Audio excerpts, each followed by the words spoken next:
네, 오늘은 창세기 43장 16절에서 34절에 있는 말씀을 갖고 요셉의 환대라는 제목으로 같이 말씀 나눠보겠습니다. 오늘 본문 중에서 몇 구절을 제가 한번 읽어드리겠습니다. 요셉은 베냐민이 그들과 함께 있는 것을 보고 자기 집안 일을 맡은 하인에게 이 사람들을 내 집으로 안내하고 짐승을 잡아 식사를 준비하라. 이들이 정오에 나와 함께 식사할 것이다 하고 말하였다. 그래서 그 사람은 요셉이 시키는 대로 그들을 요셉의 집으로 안내하였다. 그들을 요셉의 집으로 안내하여 그들에게 물을 주어 발을 씻게 하였으며 또 그들의 나귀에게도 먹이를 주었다. 요셉은 자기 식탁에 있는 음식을 그들에게 주었으며 특별히 베냐민에게는 다른 사람보다 5배나 더 주었다. 이렇게 해서 그들은 요셉과 함께 마음껏 먹고 마셨다. 네, 오늘 본문 말씀입니다. 오늘은 요셉의 환대라는 제목으로 오늘 본문 말씀을 한번 같이 나누고자 하는데요. 제목 가운데 사용했던 단어인 그 환대라는 말을 통해서 우리가 성경을 한번 바라보는 눈을 한번 새롭게 열어갔으면 좋겠습니다. 하나님의 말씀을 보는 여러 가지 그 안경 또는 큰 주제들이 있는데 대체로 하나님의 나라 또는 뭐 구원, 하나님의 사랑, 언약 이런 것을 큰 주제로 갖고 하나님의 말씀을 묵상하고 하는데 오늘은 환대라고 하는 그 제목을 갖고 그 주제를 가지고 하나님의 말씀을 묵상하고 나누는 시간 되었으면 좋겠습니다. 먼저 16절의 말씀을 보니까 이 사람 요셉이 그 형들에게 말을 하는 겁니다. 이 사람들을 내 집으로 안내하고 짐승을 잡아 식사를 준비하라. 이들이 정오에 나와 함께 식사할 것이다. 그리고 마지막 34절에도 요셉은 자기 식탁에 있는 음식을 그들에게 주었으며 특별히 베냐민에게는 다른 사람보다 5배나 더 주었다. 이렇게 해서 그들은 요셉과 함께 마음껏 먹고 마셨다. 형들이 두 번째로 이제 이집트 땅으로 와서 요셉을 만나는 그런 장면입니다. 근데 요셉에게 있어서 형들이란 자기를 죽이려고 했던 그런 형들이었고 자기에게 죄를 지었던 그런 형들이었기 때문에 그 형들에 대한 마음에 사무치는 그런 마음들이 있었을 것 같습니다. 그런데도 불구하고 요셉이 오늘 본문을 보니까 형들을 맞이해서 큰 잔치를 베푸는 그런 모습을 보여주고 있습니다. 오늘 제목대로 환대하고 있는 그런 모습을 우리가 볼 수 있는데 요셉은 지금 이집트 땅에서 왕 다음으로 가는 제2인자 국무총리와 같은 그런 높은 지위에 있습니다. 그래서 지금 우리 지금 세상에서도 국무총리가 누구를 초대해서 잔치를 벌였다라고 하면은 뭐 사실 그 초대받은 그 일이 사사로운 일은 아니고 진짜 뭐 큰 일 중에 하나로 여겨질 만큼 그러한 일들이 지금 요셉이 형들을 초대하는 그런 모습과도 비교할 수 있을 것 같습니다.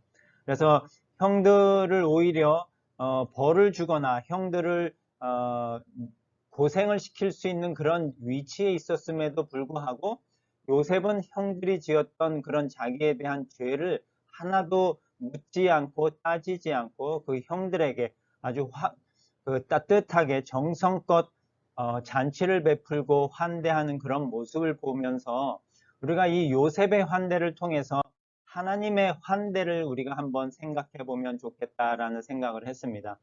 요셉이 형들을 그 죄를 묻지도 않고 큰 잔치를 베풀어 준 것처럼 하나님께서도 죄인된 우리를 부르셔서 우리의 죄를 하나도 묻지 않고 우리에게 큰 환대를 베풀어 주셨는데 그것이 바로 구원이라고 하는 것이고 그 구원에는 바로 하나님의 이 놀라운 은혜가 담겨져 있다는 것입니다. 그래서 요셉의 환대를 통해서 하나님의 이 환대가 바로 구원이고 하나님의 은혜라고 하는 부분을 우리가 오늘 좀 살펴봤으면 좋겠습니다. 누가복음에 보면 15장 2절에 바리새파 사람들과 율법학자들은 예수님을 따르는 사람들에게 이 사람이 죄인들을 환영하고 함께 음식까지 먹는다라고 비판하는 그런 모습이 있습니다. 예수님께서 이 땅에 오셔서 사역을 하시면서 특별히 예수님께서는 죄인들을 환영하고 함께 음식을 먹고 시간을 보내고 또 대접하는 그런 모습들을 우리가 많이 볼 수 있습니다. 그리고 누가복음 55장 30절과 32절에 있는 말씀을 보면 예수님께서는 건강한 사람들에게는 의사가 필요 없고 병든 사람에게만 의사가 필요하다. 나는 의로운 사람을 부르러 온 것이 아니라 죄인을 불러 회개시키러 왔다라고 하시면서 이 땅에 있는 죄인들이나 그 소외받는 계층들이나 어려운 사람들에게 특별히 관심을 쏟아주시고 그 사람들을 정성껏 초대하고 그들에게 은혜를 베풀어 주시는 예수님의 사역의 모습을 통해서 우리가 환대라고 하는 그런 개념들을 우리가 한번 찾아볼 수 있을 것 같습니다. 그래서 이 하나님의 환대는 특별히 무조건적인 환대라고 하는 모습을 우리가 볼 수 있을 것 같습니다. 요셉이 형들의 죄를 묻지도 않고 받아들이고 환대한 것처럼 하나님께서도 우리의 죄를 전혀 묻지 않으시고 우리를 환대해 주시고 우리를 구원의 자리에 구원의 잔치로 초대해 주시고 우리에게 구원의 은혜를 베풀어 주시는 바로 무조건적인 환대라고 하는 사실입니다. 그래서 이러한 환대를 받은 우리에게 있어서 하나님께서 왜 우리에게 그토록 환대를 베풀어 주셨는지, 그렇다면 환대를 받은 우리에게는 하나님이 어떠한 부분을 또 원하시고 계실까라는 부분을 한번 생각해 봤으면 좋겠습니다. 마태복음 25장에 보면 그 예수님의 제자들이 예수님에게 고백을 하는데, 언제 우리가 주님이 병드신 것을 보고 간호해 드렸으며 다쳤을 때 찾아갔습니까? 하고 말할 것이다. 그때 왕은 그들에게 내가 분명히 말하지만 너희가 이들 내 형제 중에 아주 보잘것없는 사람 하나에게 한 일이 바로 내게 한 일이다 라고 말할 것이다 라고 하면서 소외받은 계층들 또 그 죄를 지은 사람들 잔치에 초대받을 수 없는 그런 조건에 있는 사람들을 불러서 그 사람들에게 환대하고 있는 그런 모습을 우리가 보고 있습니다. 그리고 마태복음에 보면 이 환대라고 하는 것이 또 연결되는 부분이 주제가 하나 있는데 용서라고 하는 부분과 연결되어 있습니다. 죄를 지은 사람들에게 그 죄를 용서해주고 죄를 묻지 않고 정성껏 대접하고 극진한 그 잔치를 베풀어주는 그 환대 안에는 용서라고 하는 모습이 항상 담겨져 있는 것이고 그 용서는 바로 은혜라고 하는 것이 담겨져 있습니다. 그래서 마태복음 18장에 보면 베드로가 예수님에게 와서 형제가 내게 죄를 지었을 때 몇 번이나 용서해야 합니까? 라고 묻자 예수님께서 22절에 7번만 아니라 70번씩 7번이라도 용서하여라 라고 말하면서 끝없이 용서하고 용서하라 라고 하는 그런 말씀을 하십니다. 그러면서 한 가지 비유를 들었는데 23절부터 하늘나라는 종들과 계산을 하려는 왕과 같다. 계산을 시작하자 10,000달란트 빚진 한 종이 왕 앞에 끌려왔다. 그 종에게는 빚을 갚을 돈이 없었으므로 왕은 종에게 그와 아내와 자식들과 그가 가진 전부를 팔아서 빚을 갚으라고 명령하였다. 그러자 종은 왕에게 엎드려 조금만 참아 주십시오. 그러면 다 갚아드리겠습니다. 라고 간청을 하니까 그 왕이 불쌍히 여겨서 빚을 모두 면제해 주었다라고 합니다. 그런데 28절에 그 종이 모든 빚을 면제받은 종이 나가다가 자기에게 100데나리온 빚진 동료를 만나자 멱살을 잡고 당장 내 돈을 내놔 하면서 재촉을 하고 그러자 동료가 조금만 참아달라고 간청하지만 그 간청을 들어주지 않고 빚을 다 갚을 때까지 감옥에 가둬버린 그런 비유를 듭니다.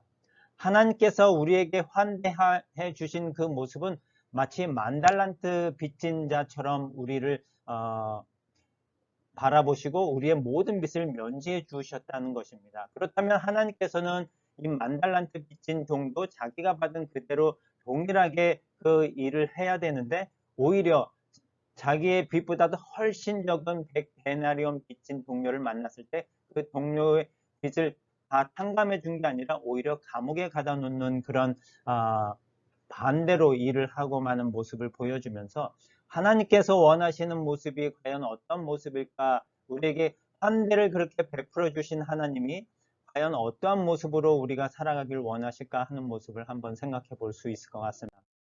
오늘 이 환대에 대해서 마지막으로는 이 성육신의 모델을 볼 수 있는데 하나님께서 우리에게 베풀어 주신 그 환대에는 예수님이 이 땅에 내려오셔서 우리 가운데 함께 사심으로 성육신 하신 그 모습을 환대의 정점으로 우리가 볼 수 있을 것 같습니다. 하나님께서는 우리를 환대하시고자 이 땅에 내려오셔서 우리 가운데 사시고 우리와 같이 되셨습니다.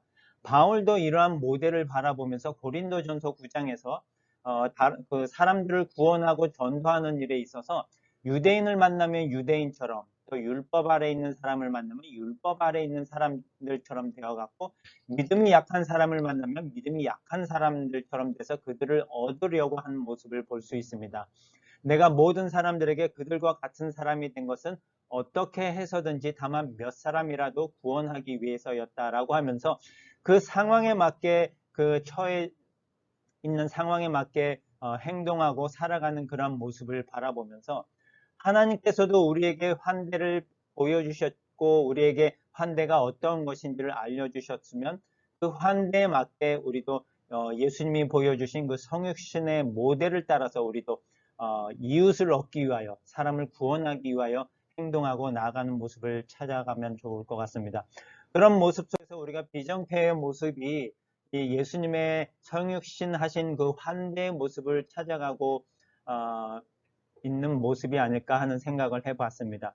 예수님께서 이 땅에 찾아오셔서 죄인들을 초대하셨고 또 희생의 사랑을 베풀어 주시고 구원해 주시며 하나님의 나라로 인도해 주셨던 그 환대, 성육신의 모습처럼 비정케어도 이런 성육신의 모델을 따라서 우리가 아이캠프와 또 그 병든 자들을 찾아가는 모습을 보여주고 또 그 캠프로 초대하면서 그 사람들의 병을 고쳐주고 그 병을 고쳐주는 것뿐만이 아니라 우리의 가진 사랑을 베풀어 주면서 그 사람들을 밝은 세상으로 인도하는 이런 하나님이 우리에게 보여주신 환대의 모델을 그대로 우리 비전 케어도 적용하면서 우리가 지금 사역을 하고 있는 모습입니다. 이러한 사역 가운데 우리가 쓰임받고 우리가 또 이 사역 가운데 우리의 정체성과 우리의 가치를 부여하면서 우리가 살아갔으면 좋겠고 우리에게 하나님이 보여주신 그 환대의 모델을 따라서 어느 선까지 하는 것이 아니라 끝까지 우리가 할 수 있을 만큼 끝까지 행하는 그런 모습을 통해서 하나님이 우리에게 주신 그 환대를 우리가 이 땅 안에서도 우리가 실천하면서 살아가는 그런 저와 여러분이 되었으면 좋겠습니다. 그래서 저희 비전 케어에 있는 식구들뿐만이 아니라 명동 안과에 있는 우리 모든 식구들도 이 하나님의 환대를 받은 자처럼 또 우리가 동일하게 베풀면서 살아가는 저와 여러분이 다 되었으면 좋겠습니다. 감사합니다. 기도하겠습니다.